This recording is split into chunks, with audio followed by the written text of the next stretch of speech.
If you're feeling burned out from your language learning journey, you're not alone. Many of us have experienced picking up a language with the excitement of a child, but losing steam very quickly after getting past the basic and realizing how far there is still to go. Burnout can happen to the best of us at any stage, but the good news is it doesn't have to be the end of your story. In this video, we explore some practical steps you can take in order to overcome language learning burnout and reignite your motivation in order to move forward. Further down this video, I'll introduce a simple but effective system for checking in with yourself and incorporating all the tips you've learned in this video, so make sure to stick around for that. The first step is to recognize the signs of burnout. You know what burnout looks like. You feel tired or unmotivated when it comes time to study. You want to procrastinate even though you know full well what you're supposed to do. You lose the spark that got you started learning this language in the first place. Burnout usually doesn't happen in an instant, but it creeps on you gradually. It's important to realize it as it happens, to catch it before it's too late, to make sure it doesn't derail your progress or cause you to give up altogether. Don't try to ignore it. Instead, be curious and see it as an opportunity to propel you forward. You know exactly how to do this by the end of this video. Number 2 is to have self-compassion. I know it may sound a little bit woo-woo for you type A people out there, and it seems out of place in a language learning video, but hear me out. When you realize that you're burnt out on your language learning journey, how do you actually feel inside? How do you talk to yourself? Is it something like, you're a failure, you never finish anything you started. You don't have what it takes to learn a language, just accept it. You're lazy and don't deserve to achieve anything. Anecdotally, I find that people who learn languages for fun tend to be high achievers who are quite hard on themselves. But research shows that feelings of guilt and shame doesn't actually help you in terms of changing your behavior. What I recommend instead is self-compassion, or being kind to yourself. Dr. Kristen Neff put it very succinctly. There are 3 elements to self-compassion: mindfulness, common humanity, and kindness. Mindfulness means to notice that you're suffering. Common humanity means realizing that failure, suffering, and imperfection are part of the human experience. It's very common. And kindness means to respond with warmth, understanding, and a desire to help in some way. Applying this concept to language learning, it will look something like this. When you notice that you're bored and unmotivated, but the open textbook on the desk is haunting you and calling you names, let's go through these thinking steps. Number 1, mindfulness. Become mindful of your thoughts and feelings surrounding this. For example, I don't feel like studying even though I know this is the designated time for me to do so. I feel really bored. I also feel guilty that I'm not doing what I'm supposed to. And then moving on to common humanity, burnout in language learning is really normal. Slow progress and setbacks are just part of the process. We're not robots, and it's normal for motivation to ebb and flow. I'm not alone in this. And then lastly, kindness. Imagine what you'd say to a close friend who's experiencing the same problem. Something like, it's okay to take a break. You've done a lot of good work. You don't have to figure it out today. You got this. I have faith in you. So much of what happens out there is a reflection of our internal world. So you type A people out there who thinks this is woo-woo, just suspend your disbelief and play with it. As Bruce Lee said, absorb what is useful, discard what is not, and add what is uniquely your own. Number 3 is to conduct a regular check-in. In this next session, I plan to go through this list of questions to help you figure out where you are now, what might be causing the burnout, and how to go about getting unstuck. So feel free to grab some pen and paper or open up your note-taking app. Pause here if you need to, I'll be here waiting. Question 1, what is my goal? If I've set this goal some time ago, do I still feel aligned to it? If not, what is my new goal? This is a really important question. Sometimes we are unmotivated because we don't actually have goals other than a vague notion of wanting to be able to speak this language at some distant future. Sometimes we outgrow our goals.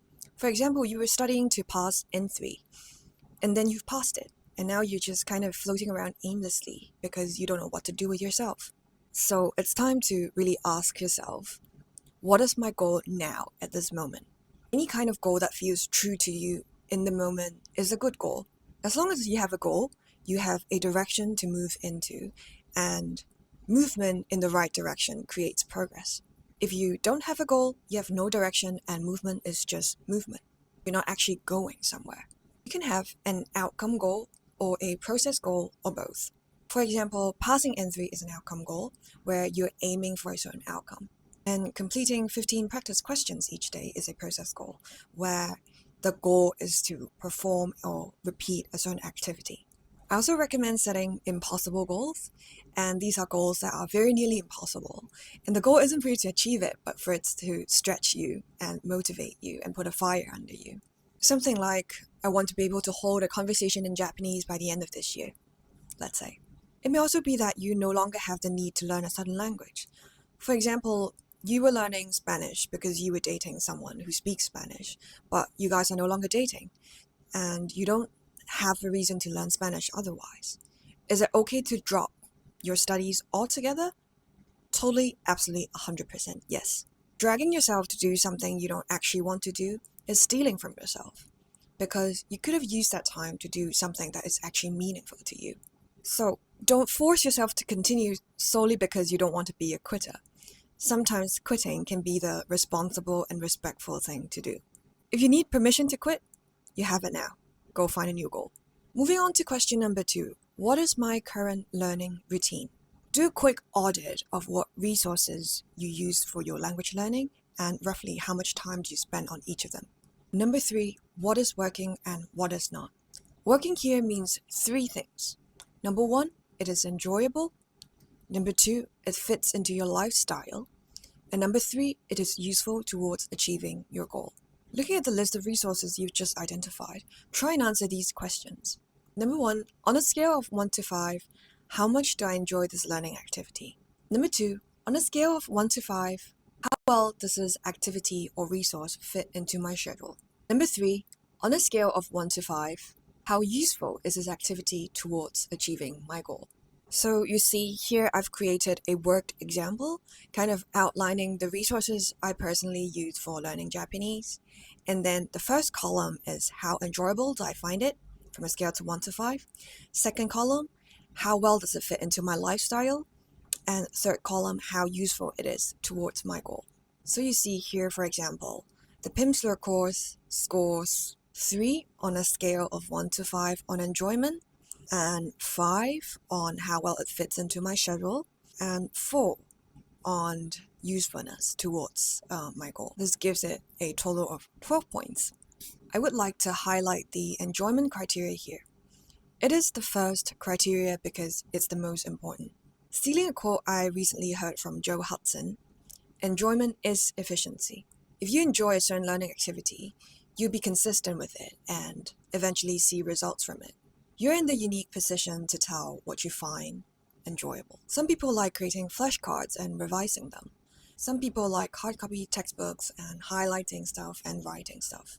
Some people like learning by osmosis, kind of like an immersion method where they consume a lot of content in that language. Some people like trying to string together sentences right away. You can watch any number of YouTubers tell you what's the best way to learn a language, but only you can tell what is enjoyable for you and what worked for you. Like, I bought the Go Hyakumon textbook because Lindy recommended it, but I'm really struggling to get through it because I find that I enjoy audio-visual material so much more, and I need to hear the language in order to be able to absorb it. A meta skill to develop as a language learner is to gauge how well you're learning with a certain method. Always reflect on how engaged you feel, how much do you understand, how much are you able to retain, and whether a certain activity helps or detracts from your goal. The key is to match an activity that you enjoy, that fits into your lifestyle, with the goal that you're trying to achieve. Most likely, your natural inclination towards a certain learning activity already matches your goal. For me, my favorite thing about learning a language is trying to speak it, trying to reproduce what I've heard as closely as possible. And my goal is to be able to speak to a native speaker and be understood. Is that a coincidence? I don't think so. Lastly, Armed with the self-knowledge you've gained from the last 3 questions, you can answer the 4th question quite easily, which is what adjustments do I want to make in the next month or quarter. It may be that you prefer one textbook over the other, so you decide to swap them out. Or perhaps you find that the resources that you're using isn't really helping you to achieve your goals, so you're branching out and looking at new resources. So for example, the Gohyakumon textbook is storing quite low on all fronts, so I might decide to drop it altogether. And also, I find that I don't have a 5-point activity on speaking, so I might decide to incorporate more speaking exercise into my routine, for example, by trying to make YouTube videos in Japanese or signing up for italki sessions. It's your own journey and you have complete freedom as to how you'd like to go about it. You don't need to stick to one thing. If you find that you're not enjoying a textbook, you can drop it altogether. You don't have to complete it. If you feel bored or you aren't seeing results, try switching things up and see how you feel. If you're tired of being haunted by an owl, you can try immersion techniques learned by consuming contents that you enjoy. As I've just completed my Pimsleur courses, I am dipping in and out of different textbooks as well as trying to consume contents made for Japanese native speakers on topics that I'm generally interested in, like YouTube growth and ballet and note-taking. Feel free to experiment and find out what works for you. Bonus tip: the above list of questions isn't a one-off thing, but it's a continuous process. Your goal may gradually shift over time, and also as you progress, you may need different resources or tactics. So it's a good thing to make this check-in a regular thing. Say you can schedule a check-in on the last day of every month. It doesn't have to take a lot of time. 5 or 10 minutes would work well. I would recommend doing it in a notebook. This is so that you can look back at the check-ins that you've done in the past and see how your decisions have turned out, what has worked for you and what hasn't, and see how your journey has evolved over time. My final tip for overcoming burnout is to celebrate small wins, even the tiniest achievements. It's not just how far there's left for you to go, but also how far you've come. If you've seen the most viewed video on this channel about staying consistent as a language learner, you would have seen my journal, my tracker, my very analog tracker. So from top to bottom, I have the days in the month, and from left to right, I have time in the day. So each row is a single day, and each box is a 30-minute interval. Different colors represent different areas of my life. Gray is my day job, pink is a physical workout, green is the time I spend with loved ones, and blue is the time I spend learning Japanese. I'm always really proud when I get to add a blue box onto the page. I think it's the adult version of getting a gold star. In this way, every bit of investment of time leaves a mark somewhere. I also have this small notebook that I've recently started. I record the words and phrases I learned from YouTube videos in this notebook. These are phrases that I personally find useful or that resonate with me in some way. I get to put a cute stamp at the top of the page and paint it in, and I also can see my collection of words and phrases grow as I add more and more to this notebook. Every word, every phrase, every grammar point learned is worth celebrating. You're doing something really hard, so give yourself credit for it. I find it very useful to visualize progress by tracking the time spent as well as writing things down, because this takes things out of your head and it becomes something you can hold in your hand, almost like a proof of some sort. For me, seeing progress in this way is its own treat. But if you're motivated more by external reward, you may also consider setting up some sort of reward system where you reward yourself every time you hit a mini goal. You'd be surprised how you get motivated by little things like this. Some days I'm feeling lazy and I don't really want to study, but I don't want to go a day without putting a blue box in my journal, and that's why I get up and do some work towards my Japanese study. This is another fairly long video, so here's a quick recap of the points covered in this video. If you're feeling burnout on your language learning journey, here are the steps that you can take to hopefully get you out of the rut. Number 1, recognize that you're burnout. Ideally, catch the early symptoms of burnout so that you can make adjustments. Number 2, have self-compassion. Being kind to yourself helps you make better choices in future than if you blame yourself. Number 3, have regular check-ins with yourself by asking these questions. Number 1, what is my current goal? Number 2, what is my current language learning routine? Number 3, what is working and what isn't? And number 4, what adjustments do I want to make in the next month or quarter? Finally, celebrate your small wins and find a way to visually track your progress. Do share your burnout experience with me in the comments below and let me know what strategies have worked for you.